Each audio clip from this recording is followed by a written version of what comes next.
ভূতের গল্প পর্ব ১। সঙ্গত কারণে আমি গ্রামের নাম বলবো না। আমার গ্রামে একটি পালং গাছ আছে। দেখতে বট গাছের মতোই, কিন্তু জোর থাকে না। সেই পালং গাছের নিচে এক বৃদ্ধ লোককে স্বর্ণের হুক্কা খেতে দেখা যেত। গ্রামের অনেক মানুষই দেখেছে তাকে, কিন্তু সবাই জানে জায়গাটা খারাপ। ওখানে রাতের বেলা তো দূরের কথা, দিনের বেলা সেখানে যেতে সবাই ভয় পায়। ওই পালং গাছের সাথে মনির নামের এক লোকের জমি ছিল। বিকেল বা সন্ধ্যার দিকে ওই জায়গায় সে প্রায়ই যেত।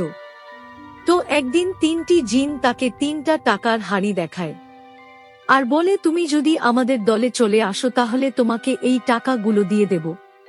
তো যথারীতি সেই মনির নামের ব্যক্তি টাকার লোভে হোক আর এমনি হোক রাজি হয়ে যায়।